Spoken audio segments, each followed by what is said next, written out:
Hello, it is about 2 minutes past 5. Apologies, that'll teach me for running up the stairs. Welcome to the Housing Decision Meeting, which is the last of this municipal year. My name is Councillor Darren Sanders, and I'm the Cabinet Member for Housing, and I won't be running up the stairs too much longer for this week. Before we begin, there is some safety information which I need to relay. Apologies if you're watching this on webcam after the parking special this afternoon. If the continuous fire alarm sounds, please evacuate the room and public gallery by the stairwells. Do not attempt to use the lifts. Great. Please assemble by Queen Victoria statue in front of the civic offices. In order to comply with the fire marshal regulations of the Portsmouth Cultural Trust, in whose building we are in, anyone who's signed in at the reception desk should remember to sign out when leaving the building after today's meeting. The meeting is being web streamed, so hello. I've got to draw everyone's attention in this room that this meeting is going to be filmed from a camera at a fixed location at the back of the room, and the recording will be on the council's website to download and watch. The camera will mainly capture the backs of anyone making deputations, but there will be some footage of them as they approach and leave the table where the microphones are located, and of people entering or leaving the room. Sorry about this, whilst the meeting is in progress. Members of the press and public are also permitted to record the meeting on the understanding that it neither disrupts the meeting nor records those stating explicitly they do not wish to be recorded. Please can everyone remember to use the microphones provided when they are speaking. That's the formal stuff. Hopefully I'll get my breath back by 20 past 5. In the meantime, before we begin the formal agenda, I just want to make sure everybody knows each other. I will start on my right. Joe. Joanne Wildsmith, Democratic Services, taking the minutes today. I'm James Hill, the Director of Housing, Neighbourhoods and Building Services. Mark Sage, Tackling Poverty Coordinator. Paul Fielding, Assistant Director for Housing. Claire Hardwick, Acting Head of Private Sector Housing. Lauren Bellamy, Anti-Property Officer for Portsmouth City Council. Jo Bennett, Head of Business Relationships, Growth and Support. Wayne Layton, Finance Manager. Graham Fairbrother, IT Business Partner. Meredith Hughes, Assistant Director Buildings. Steve Groves, Head of Building Maintenance. Liam Barsby, Unemployed and Homeless. Mada Abrams, CLG and Residents Consortium meeting. The Residents Consortium member. Maria Cole, CLG Residents Consortium. Luke Stubbs, Conservative Group Spokesman on Housing. Tom Coles, Labour Group Spokesperson on Housing. And that's 2 people now out of breath at this meeting, so this is going to be fun. Right, and Liam, thank you very much for coming. Just to explain to people watching, we have certain procedures that we're going to follow. Yeah, okay. Okay, I didn't know that you knew. Joanne, is Liam down to speak on anything at all? I wasn't aware. Okay, that's fine. So you may just have to listen to us witter on for about an hour. Okay? Sorry about that now. Right, so I was going to say apologies for absence, but as Tom is as out of breath as I am, that's no then, and looking slightly redder than I am, which means he's fitter. Now, does anybody have anything interesting to declare? Luke? I won't get worried now, right, okay. I don't know if this is declarable or not, but in respect of item 3 about financial assistance in the private sector, which is simply that I have an investment property which I'll shortly be looking to let, so I don't know if that's declarable, but I'll make that declaration anyway. Well, thank you for declaring that, Luke, and I'm sure the lettings agents and estate agents will be equally interested in the discussions with you later, but thank you for declaring that. Okay, so we now go on to the financial assistance to enter private sector housing. Just for Luke, just for your benefit, Liam, what we do is we get the officers to talk about it, and then I ask colleagues from the Residents Consortium and the CLG to put forward any comments. Then I ask Luke and Tom to put forward any comments, and then I sum up. Okay? It is a report by the Director of Housing, Neighbourhood and Building Services. So James, is it you or is it someone else? I'd like to introduce Mark to talk to the report, if I may. Yes, you can. Mark, fire away.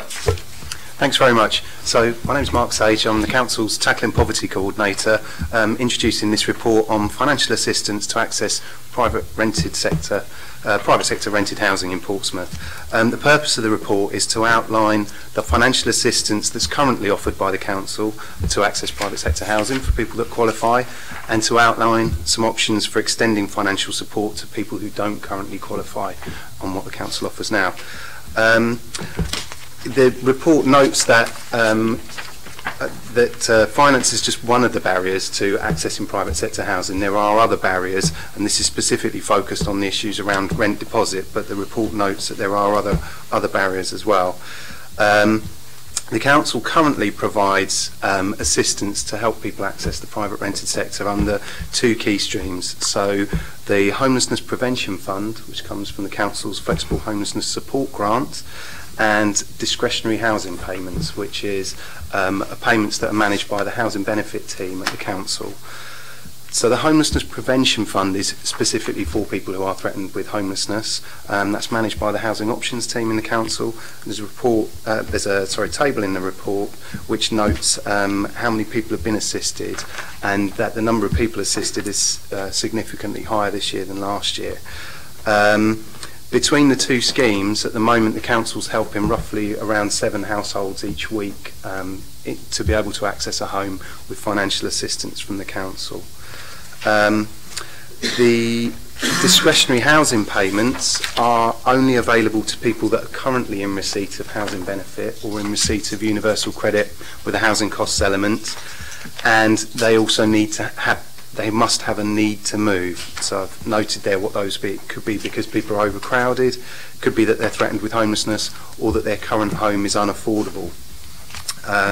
And again, the details there, how many people have been assisted, and again that the number of people requiring assistance and who've been assisted by the Council has significantly increased this year. So in terms of a rent deposit scheme, the Council doesn't currently have a standalone rent deposit scheme that anybody in the city can come and access. There's these two types of help that assist people in particular circumstances. And it notes that there isn't specific information on the Council's website just for people that are looking for help with rent deposits. It also notes that we do help some people using a bond where the Council doesn't have to pay money up front, but it makes a commitment to a landlord that it will cover certain costs.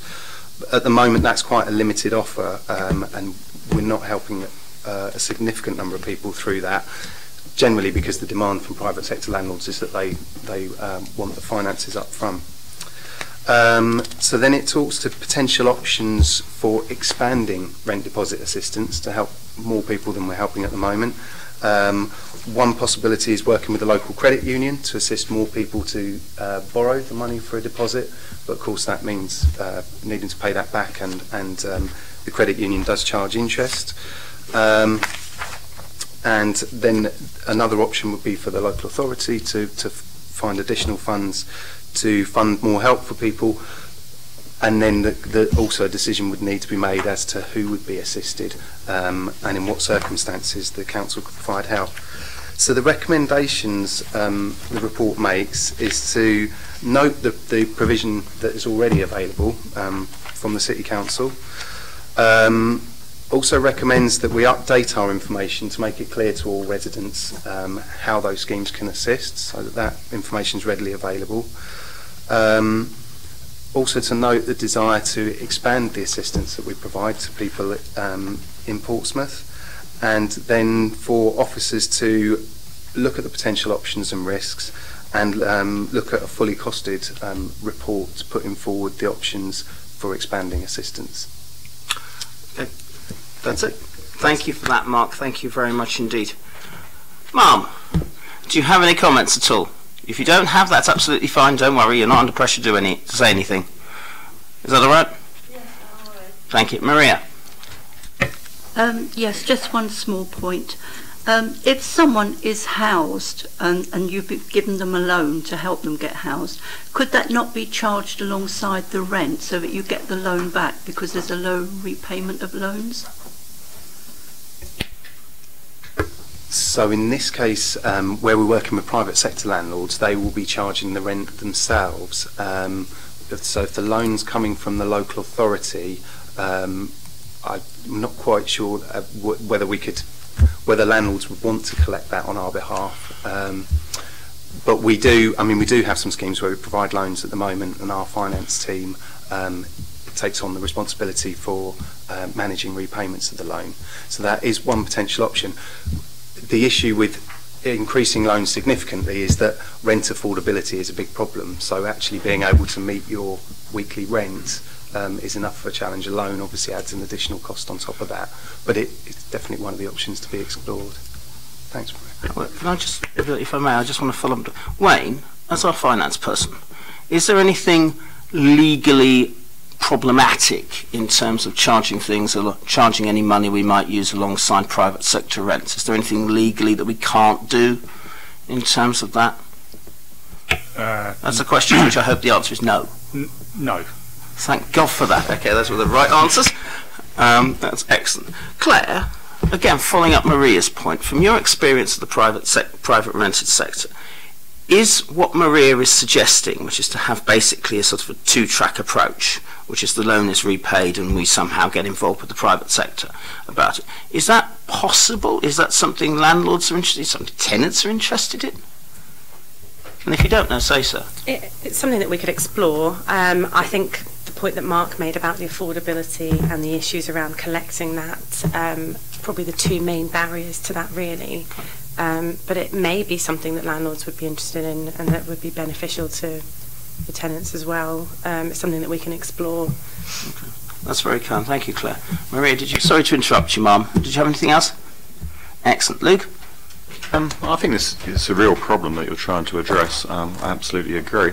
I note you've got two options, whether to do this in-house or via a credit union in some form, and I think one of the things which will end up driving your decision is really what's going to happen in the future in terms of level of demand, because you pick out here that the number of people, the number of households dealt with per week has effectively doubled in a year.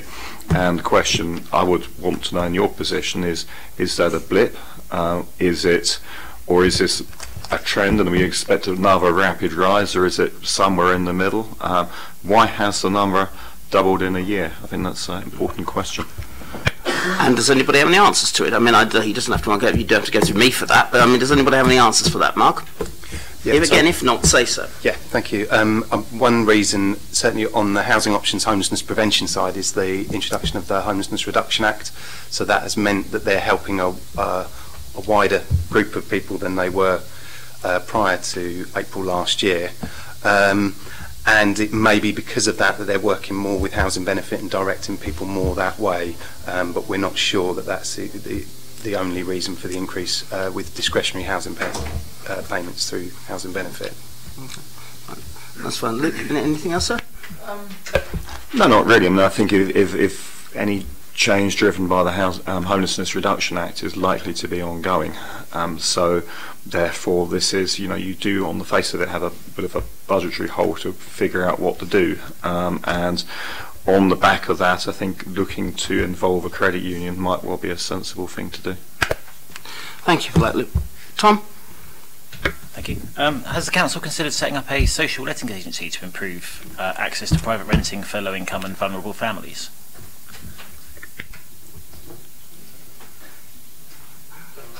This looks like University Challenge here. It's just like no conferring. Do you want me to answer that? No, you do it, Paul. You're better at it than I am.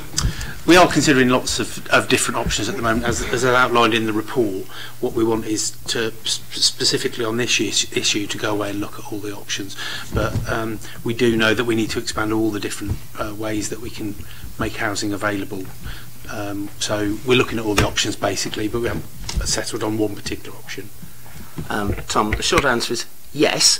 5 years ago, we were discussing this sort of thing as a way forwards. I have no idea what happened between 2014 and 2018, but certainly it's one of the things we can look at as part of that. Whether it'll work or not, I don't know, but the short answer is yes, but a long time ago. Did you have anything else, Tom? No, that was all. Thank you, excellent. I'm so glad we both got our breath back. Right, my turn. Thank you very much for all your comments. I agree with Luke, which I suspect will be a hashtag that won't feature on a few Facebook pages very soon. Access to the private rented sector is very, very important. Where I disagree with the Shadow Housing Minister, very kindly came down to us, our Labour housing colleague who came down from Westminster last week, is you can't purely build your way out of the housing situation that we face. We've actually got to do something here and now, and that means making it easier and safer to rent privately. We know many people who come on our housing wait list are scared of 6-month tenancies and they're scared the rents are too high. And that will only get worse in the elephant in the room, Mark, which is universal credit, which we all know is a real issue. So what we as I forgot to tell you, I'm a Liberal Democrat, by the way, Liam, so you can hit me later. But one of the things we Liberal Democrats in Portsmouth are very interested in is expanding the rent deposit scheme, because it's very difficult in a city whereby a government is telling us to build more homes that we can theoretically cope with, and which has an air pollution problem, which may or may not get worse as a result of that, not to be able to deal with what we've got. And so that's why we want to expand the rent deposit scheme. We're very interested in guarantors as well, actually giving people guarantees, and that's one of the things I'm delighted that Mark and the team are interested in looking at the moment. But I do agree with Luke that actually one of the issues is around demand. We need to know who, and we need to know how many.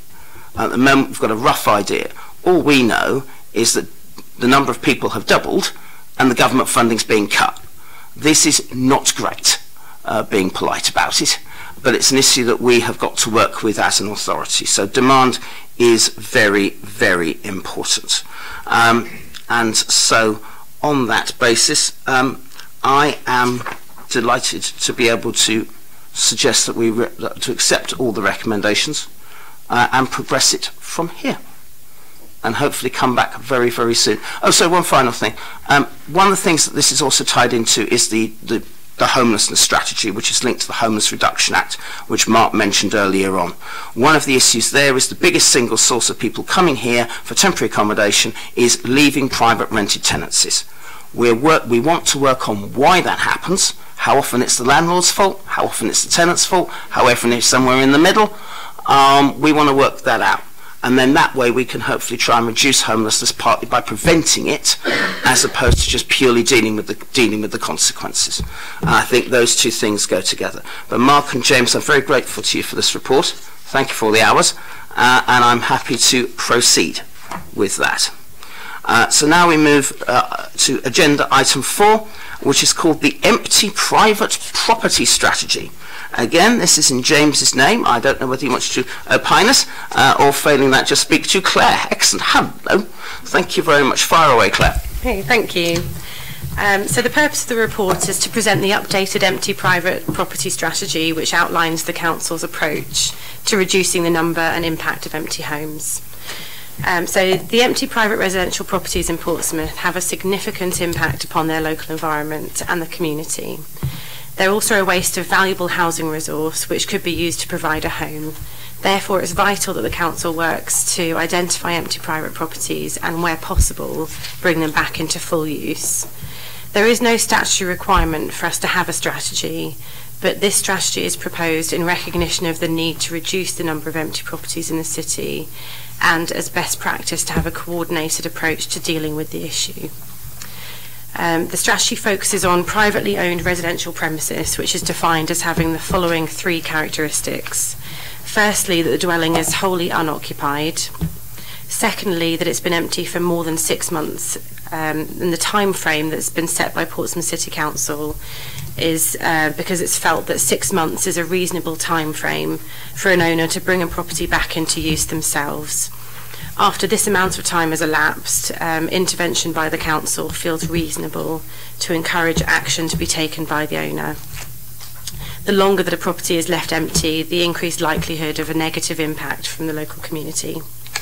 And finally, the third characteristic is that it's privately owned dwellings within this strategy. The strategy identifies the legislation around empty properties, the reason why they become empty, which is a number of reasons, and the impact that they can have. Putting it in a local context shows that the impact in Portsmouth City Council leads to 3 strategic aims. The first strategic aim is to tackle the problems with empty properties caused by local local residents, particularly focusing upon environmental issues and antisocial behaviour. The second aim is to minimise the blight that empty properties can cause on property prices, and the third aim is to maximise the usable housing stock in the city by supporting owners of empty private properties to return them to functional homes. This will be achieved through a focus on the following areas: communication, advice and support, working with stakeholders, and enforcement. The recommendation is that the Cabinet Member for Housing approves the Council's empty private property strategy, and the reason for this is to bring the strategy up to date and to meet the needs of the customers and the residents of Portsmouth. Claire, thank you very much. Any comments from my colleagues on the Residents' Consortium on the CLG? Silence. Okay, thank you very much. Luke? Question first.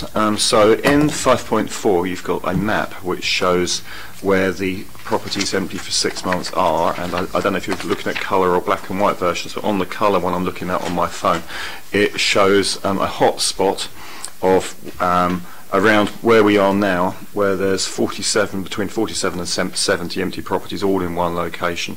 As far as I can tell, it's around here. I think, well, what is that then? That's my first question. Any answers? I've only got the black and white version, so you'll have to forgive me. So I'm assuming that on the black and white version, this is the dark bit. So it does look suspiciously like university country to me, but I don't want to cast aspersions on my university colleagues.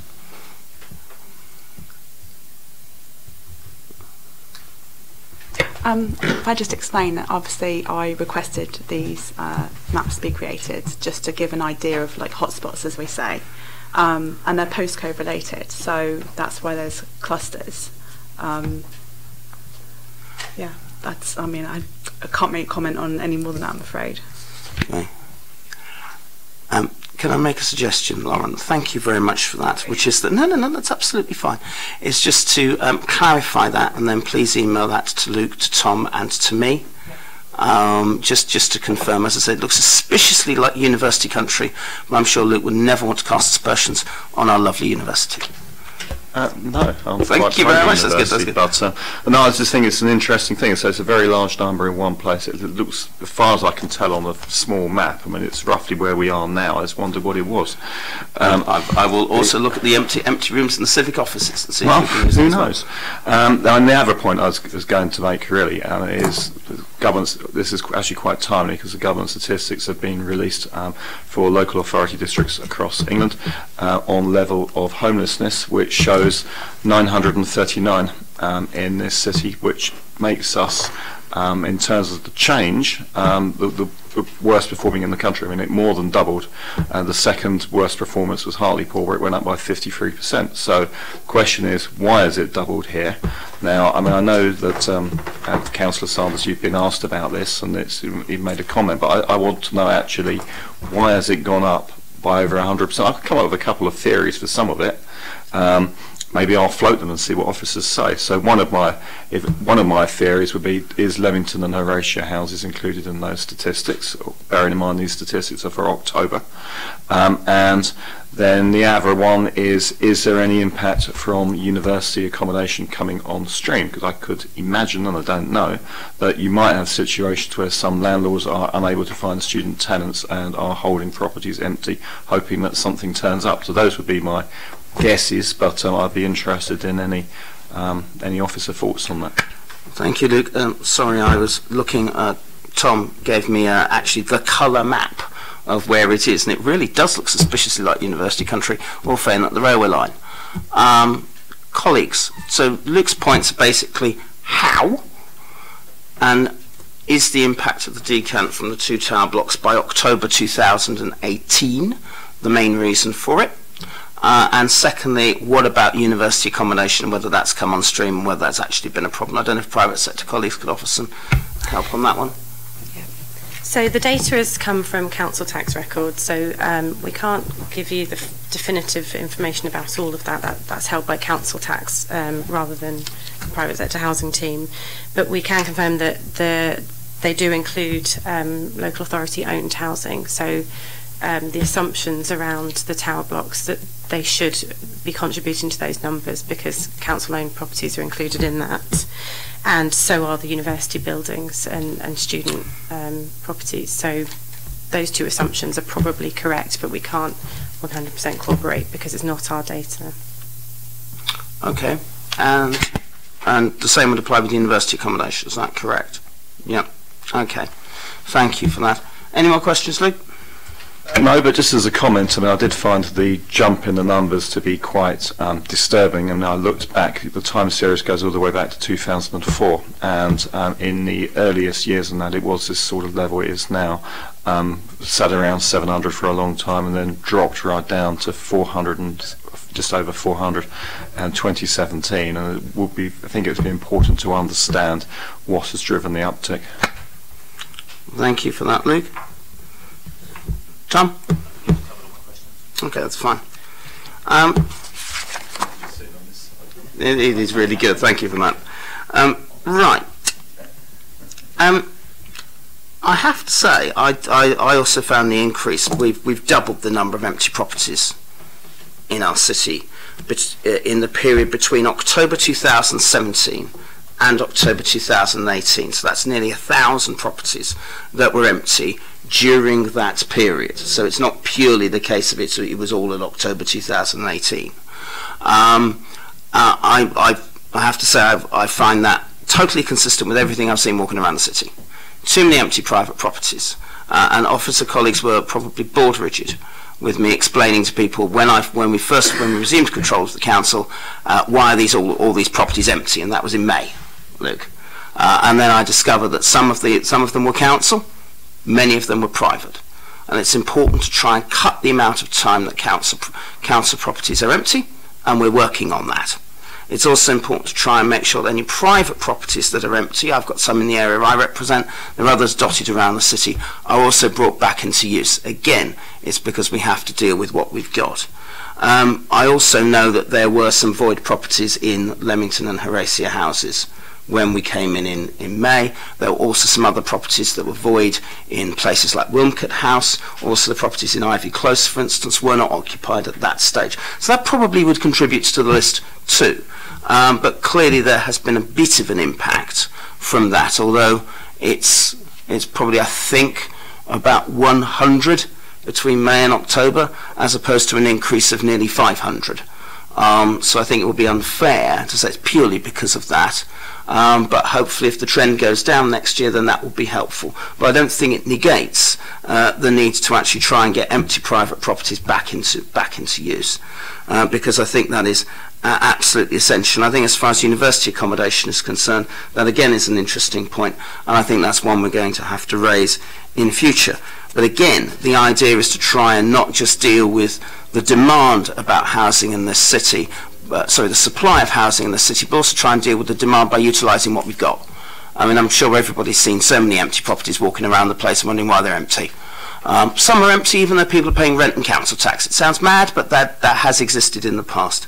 So I think I welcome this strategy, and I hope it's another way to show that we as a council are taking action to try and reduce the housing issues we've got in this city. I have only one question, Claire. You talk about 6 months as being a sensible period, and that's great.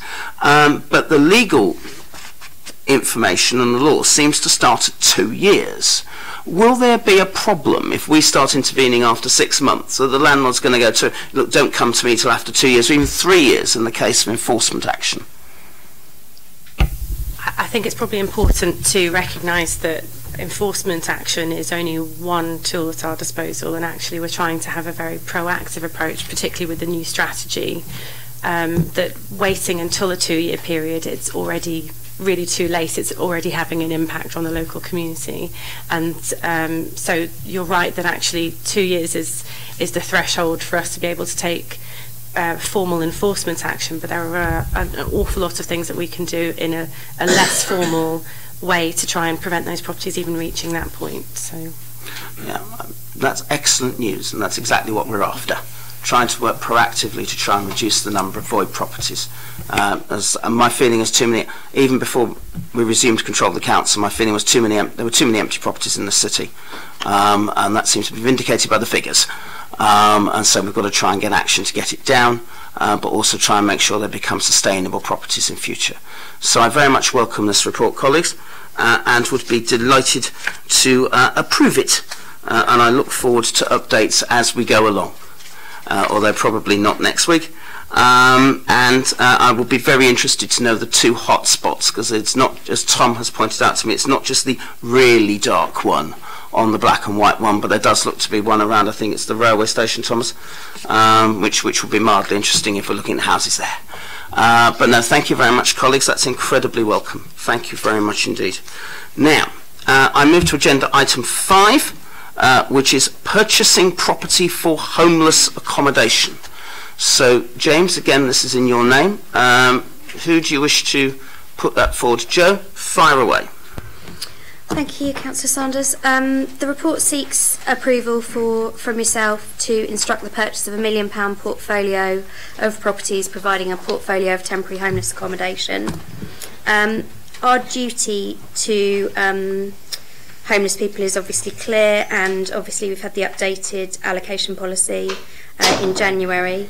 Key elements then, sorry, I'll attempt to be brief. Homeless Reduction Act places a duty on local authorities to intervene at the earliest stage to prevent homelessness in their area. Also requires housing authorities to provide services to all those affected, not just those who have a priority need under the primary legislation. There's an enhanced prevention duty, meaning the council is required to work with people to prevent homelessness at an earlier stage, and there is duty for those who are already homeless for the council to support those households for 56 days to relieve their homelessness by helping them to secure accommodation. If homelessness is not prevented or relieved, a main housing duty is owed to households who are eligible, have a priority need, and are not homeless intentionally. The Housing Act, as amended, provides the statutory guidelines for assessing whether a housing authority has a main homelessness duty. Where a main homelessness duty is owed, this authority will discharge its duty by either an offer of a private sector tenancy, an offer of a tenancy via the allocation scheme, an offer of temporary accommodation until a settled home is available, and there will be no choice as to the tenure which is offered. It's purely subject to availability, suitability and affordability. Preference for a specific area will be taken into consideration where possible but cannot be guaranteed. Homeless people who the housing authority has no statutory duty to house are provided for within the banding scheme of the allocation policy. The current demand then for accommodation, rough sleepers within the city are supported to access emergency hostel bed spaces where their needs are assessed and support is available to them. Currently we know of approximately 60 individuals sleeping rough in the city, and of those about 45 use the night bed service. Full detail is obviously available in the Street Homelessness and Rough Sleeping Partnership strategy. We have approximately 100 households per week in temporary accommodation. They can be either awaiting assessment for a duty or waiting for the right home and waiting for the suitable home. And the housing waiting list currently holds approximately 2,000 families who are waiting for a new home, 42% of whom are current tenants. 47% of all applications are due to overcrowding in their property, 32 are as a result of medical need. All applications placed in 4 bandings, low, medium, high and exceptional as per the allocation policy. Demand for temporary accommodation then currently outstrips supply, with more people coming into the service than those that leave it, and so there's therefore currently a backlog of households waiting in temporary accommodation. Working under the assumption that short-term crisis accommodation will always be needed, our aim is to make sure that that would be used only in exception, and for PCC to have access to enough medium and long-term temporary accommodation with appropriate levels of support to be able to operate within its agreed budget. To be sustainable, the rate of, it sounds really obvious, but to be sustainable, the rate of people leaving temporary accommodation and moving into permanent property needs to equate to or be greater than the rate of people coming into the temporary accommodation. The proposal is that the properties purchased for this portfolio would be allocated to the criteria that I've gone through. So people under the rough sleeper and homeless strategy, short-term crisis accommodation or medium-term temporary accommodation. Biggest challenge at the moment is undoubtedly the provision of medium-term temporary accommodation and the need to use short-term crisis accommodation for longer than we would want to. When this need changes, however, holding a portfolio of properties that can be moved flexibly within those three categories would be very helpful. The properties that we would like to buy, number of different types of properties that could be considered for purchase. They have varying risks, benefit, costs for each of the different types. So feasibility study, survey, financial appraisal will be undertaken for any property being purchased. We'd assess the condition of the property, age of the building elements, identify building defects, assess the suitability of the building layout to meet demand, establish and understand the 30-year maintenance plan, ensure that the financial appraisal that the building is affordable against the upfront costs and long-term rental yields. The recommendations then are that you approve a capital expenditure of £1 million, providing PCC to enable delivery of a portfolio of properties to address homelessness, which would be held within the housing revenue account. That the Cabinet Member for Housing delegates authority to the Director of Housing, Neighbourhood and Building Services, in consultation with Director of Finance and Section 151 Officer, to decide the composition of the portfolio, and that the Cabinet Member for Housing delegates the Housing, Neighbourhood and Buildings Director to apply for any available grant funding to support the scheme. The recommendations then obviously meet corporate priority, but they also increase the overall number of homes in the HRA and therefore improve its viability to allow for continued maintenance and tenant services to our other residents. The portfolio obviously also allows for the reduction in the cost of high-cost crisis accommodation. There's a general power of competence from legal services saying that we're able to do this. And passing over to my colleague for finance comments, should he wish to make any? So in the capital report in February, obviously this £1 million was set aside. The finance comments quite obviously written within the report, basically say that any expenditure that we have which is funded from debt finance, we need to ensure that we're able to collect the rent in order to be able to cover that cost and also the cost of maintaining the properties. Now, given the nature of some of the clients that we have, what we tend to have is a high turnover. So in order to be able to cover that cost of maintenance and borrowing, we need to be able to collect the rent. Now, it may not be in all circumstances that we're able to make it financially viable when we look at properties in isolation and on a particular client group.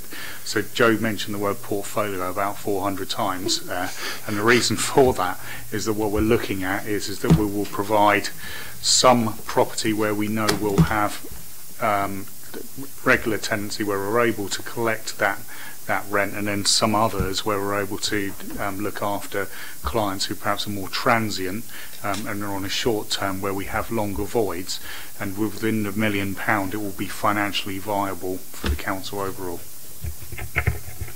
Right. Thank you for that. Residents Consortium and CLG colleagues, any thoughts? Just Maria. happy with the report, and I think it's a long time coming, and it's good to know that it's on its way. Luke? Yeah, a few comments. Yeah, feel free. So the build-up of usage of temporary accommodation was something that we became aware of when we were running the council in about October 2017, that we had an ongoing problem with that, and it was one of the things which we ran out of time to do anything about it, but it was certainly a concern that we had. We've also been addressing some of this through the Housing Scrutiny Panel, and it's certainly been interesting to see the statistics and to see what the actual problem with this really it's about move-on accommodation. It's about getting people out of the system at the other end. That is the fundamental difficulty. I think at least a part of that is driven by the very low rate of housing completions of any kind in this city at the moment. Aside from student accommodation and older persons housing, the actual level of general needs housing completions is at a very low level, and that means that you also miss out on Section 106 housing that can go alongside that. There is noticeable, of course, that Vivid Homes are going to be doing most of the development out of the prison, and that will have an effect on supply. I think listening to what officers have said, and also in the report, I get the feeling of what you're looking at primarily is about short-term and medium-term accommodation, and that makes sense. I mean, we are, as we found in the scrutiny panel, we are now using, this council is now using hotels to place people, and that's an expensive thing to do. So having some other form of accommodation makes sense. I mean, one thing which I've said in the scrutiny panel, and I'll say it here, is which I think may be worth at least considering, is particularly small units, because the small units are going to be cheaper, and where you have permitted development rights to convert offices into housing, all space standards don't apply.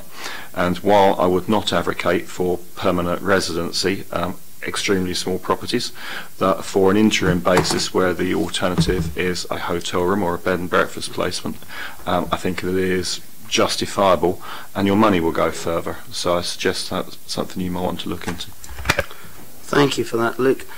Sorry, for the people who don't know, Luke chairs this housing scrutiny panel to which he refers.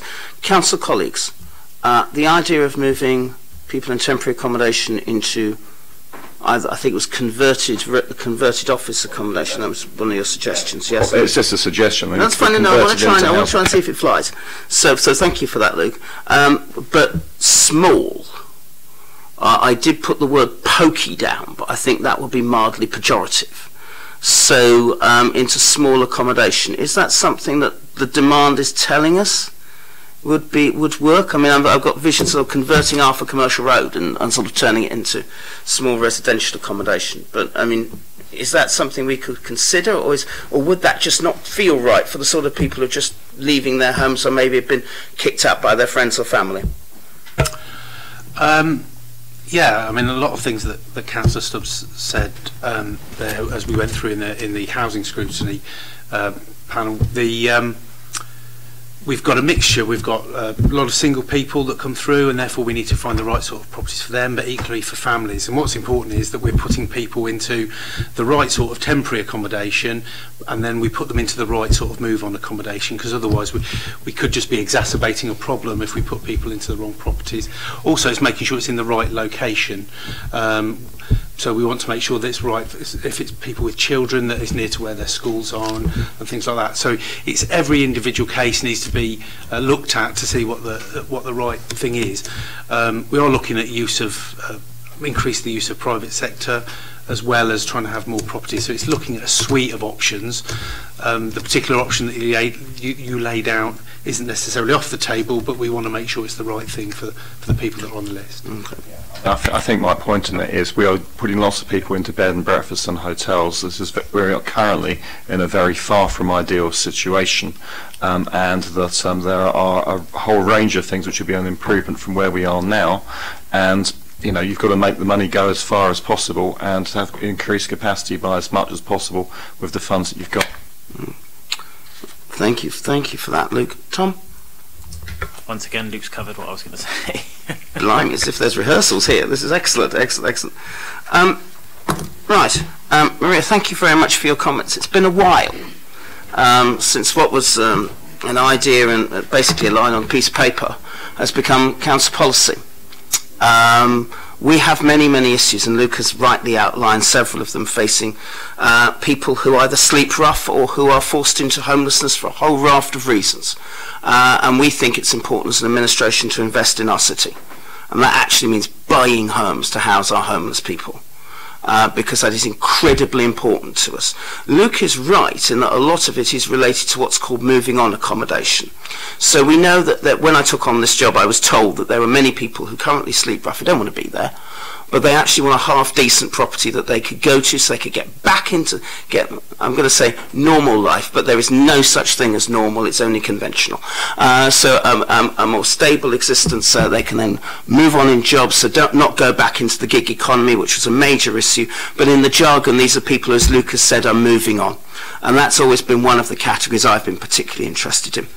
The second bit is around people who are in temporary accommodation for a whole raft of reasons.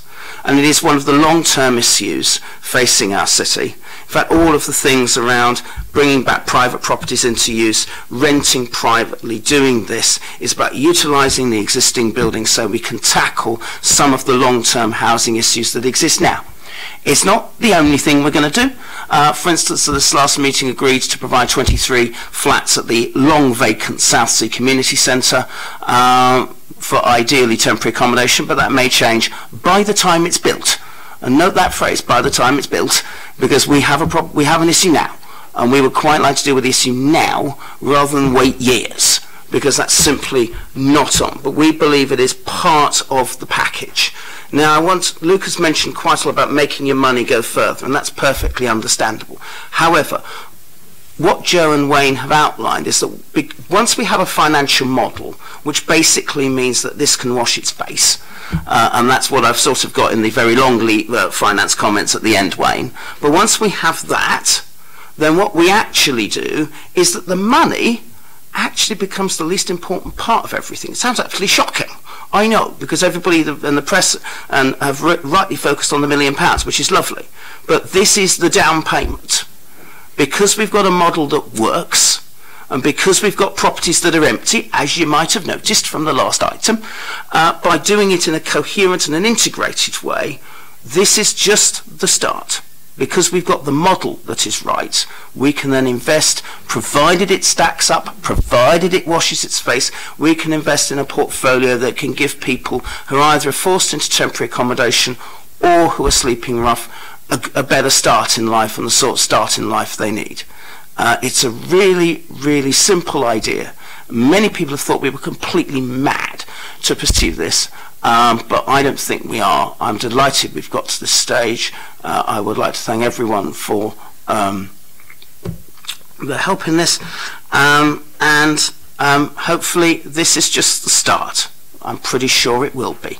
So thank you very much, colleagues, for that, and thank you to Luke and Tom for your comments as well. I would only say that although I understand Luke's point of view, I think one of the issues is accommodation's got to be livable.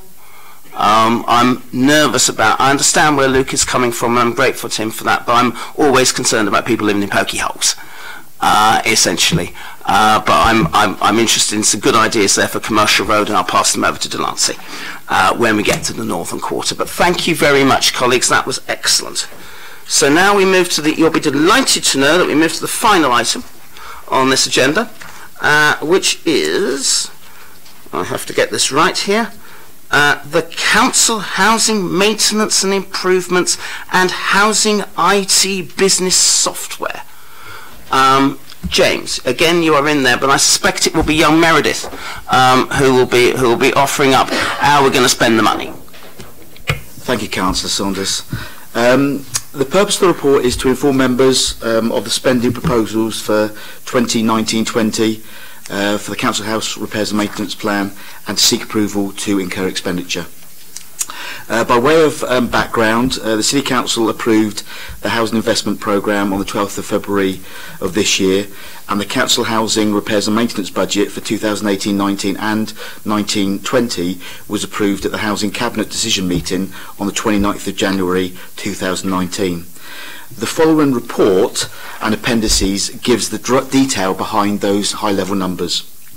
If we go through the report, Appendix A covers our housing revenue expenditure for 2019-20. It's £24.5 million, includes items such as general day-to-day repairs, void works, gas safety servicing, external decks and repairs. Appendix B is our capital expenditure works, just under £22 million, and these works will include our new kitchens, new bathroom installation, works on disabled facilities grants, new heating installations, and a number of specifically named projects within that list as well. I draw your attention to line 10 of that appendix, Councillor Sanders, line of sprinklers. There's £1 million in for next year for installing sprinklers at 2 of our high-rise blocks, and it's part of a programme of work that we're looking to continue over the forthcoming years. In terms of the other appendices to the report, we have what we call our budget plan. It's a large document. There's probably in excess of 26 pages, which is added to the back of the report. That gives the geographical detail behind where we'll be spending our money next year. Based around our 7 area offices, it gives detail about the projects and the type of work and the addresses and roads where we'll be carrying out that work in 2019-20. The final appendix within the report refers to our spending on IT, and Graham, our business partner, will be giving the update on that area for me.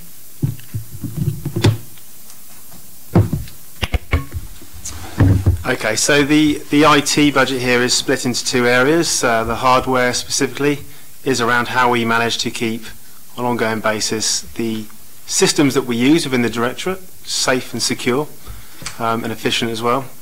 So the funds for this is generally to replace the exciting stuff like hardware, server computers, infrastructure that's used to protect us from the outside threats that unfortunately we have to protect ourselves from every year.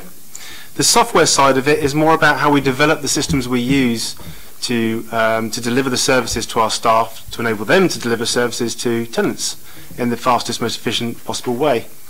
So over the following year, we're going to be doing some work on our in-house built systems, for example, the housing options system, to ensure that we comply with all the recent legislation, for example, HCLIC, making sure we can get all the homelessness data out into the central government systems in a quick, efficient manner, which we've started already. We're looking at improving our year-end system, which we use to manage the uprating of rents, make sure we get things done again quickly and accurately. We're also looking to make changes to some of the other systems we use, like the Reserve Fund database, to make sure that we can actually secure it a little better, but more importantly, provide a better link into our live Northgate system. On top of that, we're also looking at the potential to extend our document management system to remove some of the more old-fashioned ways of working that we're stuck with in terms of paper. And on top of that, we'll be looking at whether we need to buy any additional software to run on the Windows 10 platform, which we'll be moving to this year. Okay, Graham, thank you. Joe, I have an interest to declare, which is not just pecuniary or whatever. My mum is a council tenant, so she may or may not be affected by this. She lives in a high-rise block, Meredith. She lives in Ladywood House, so I'm not sure which ones you're going to. I know you've done the assessment already. Okay. Along with what? Ladywood and Handsworth. And Handsworth houses. Okay. So there is a list, I understand, of blocks that will be done. How many blocks are on that list? 2. And Handsworth and Ladywood for 2021. Okay.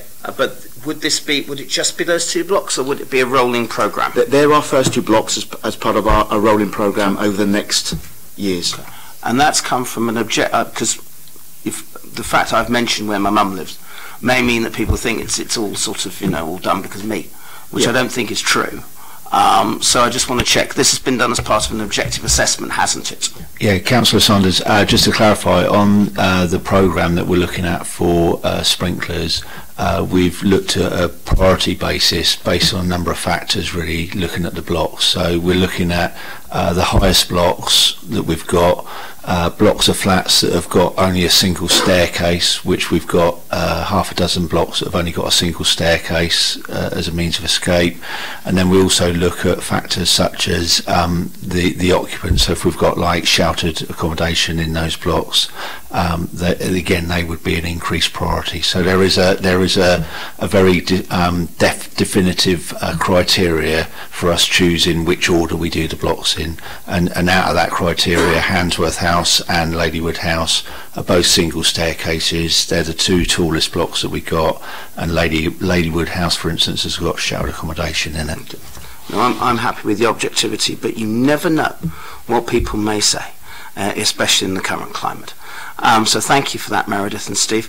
CLG and resident consortium colleagues, any comments at all? Maria? I've only got a couple of questions. Page 73, it mentions asbestos. I found the answer to my question about did it include removal, the costings that you've got, but that's on the other page. But down near the bottom, you've got Legionella testing. Does that cost include any remedy that needed to be taken if there was any Legionella? Thank you, Maria. No, the cost is purely for the testing for Legionella. Any resulting works as a result of live risk assessments would be taken care of via other budgets within our capital programme. Sorry, there is one more. On page 99, I'm at a loss to understand why you need to do some more work on Wilmcote Housing as it's just been completely refurbished. You've got external decoration, repair or improvement, internal stairwells. Why does all that need doing so soon after it's had all that work done? There were some areas of Wilmcote House that were not included in the original scheme, so that work is to do with the escape staircases, where the flooring and the decorations need to be done, and they weren't part of the original contract. So we're just really completing the areas that weren't completed as part of the original contract. So it's not redoing any work, it's doing some areas that were deliberately taken out of that contract. Is that all right, Maria? Okay, Luke? No. Is it going to be an I agree with Luke session again, Tom, or was it? Or you have questions? Oh, good, excellent. Fire away, Tom. On Appendix B on page 72, you've got environmental improvements. What kind of things does that include? That's environmental improvements will include hard and soft landscaping, improvements to the environment around our blocks of flats and our houses. With the IT software upgrades, will that involve any migration of personal data? And will there be any level of user acceptance testing to make sure there's no loss or corruption of data? Well, we've not planned it, but if we do need to do any data migrations, as we would in any instance, of course, we take those things very seriously and we make sure we validate them. Is that it, Tom? Okay. I've got an IT-related question, which is we get some pressure as elected members about trying to migrate to the cloud, because that's seen as an important way of working. I'm always concerned about anything getting hacked, particularly if it's sensitive data, such as the stuff we have here. Is there a sense of moving towards cloud migration, or is that actually just going to be part of a wider discussion across the authority? So that will be, it's actually part of the IT strategy across the authority, so it's not necessarily particularly a housing thing. But yeah, absolutely, going forward, I mean, industry is moving in that direction. We'll hear more about it. But what we need to know at the moment is, from an IT perspective, our strategy is to move to Microsoft services in the cloud, which are extremely secure and are used in many organisations across the UK for that very reason. Okay, I think that may be one to keep an eye on, not just here, but I think at our Governance and Audit Committee, where I suspect it comes up on every meeting. Meredith, I see in the major works programme that you have that one housing office escapes improvements, which is Portsea. Now, Portsea being lovely, obviously needs nothing, which is good news. Am I correct in this? No. Aside from the more minor works at the back. The list of works that are included within the document are identified on a demand basis, Councillor Sanders, and so the works within the report are for the main priority areas. At the moment, Portsea doesn't have priorities which are higher than other areas in the city. Okay, that's fine. I just don't want people in Portsea to come and complain, which may happen. I think, Steve, with Wilmcote House, again, I just want to come back to Maria's point about Wilmcote House. Would a lesson in future be to try and make sure that every bit is involved in the same contract? Yeah, we do try to make sure that all the works are included, but there were just some particular elements that were taken out of that contract. Okay. I would respectfully suggest that is a potential learning point going forwards for large contracts, because that just went on for reasons that we're all aware about. I'm happy to go with the recommendations. I have one comment to make, which again is around the money for sprinklers. We are very keen as a council to make sure we maximise safety in our blocks as much as possible. Sprinklers has been a regular demand of our colleagues in the Fire Brigades Union, and is something I am particularly delighted that we are including in here. We want to try and make sure there's a rolling programme for people living in our high-rise blocks to make sure they're as safe as possible, and I'm particularly pleased that money has been found for sprinklers. I know that it's been a demand of mine frequently, and I'm delighted that people have been listening, but we need to make sure our tenants and leaseholders are as safe as possible, and I'm delighted that work is starting in the 2 biggest blocks. So on that basis, I'm happy to agree the recommendations as outlined in the proposal. I believe that that closes the meeting, which is the, as I said at the start, the final meeting of the municipal year. As it is this way, I'd just like to thank Tom and Luke for putting up with me over the past year or so, as well as to everybody involved. We may or may not see each other back again from May onwards. Who knows? But thank you very much for the past 12 months. Thank you. Bye.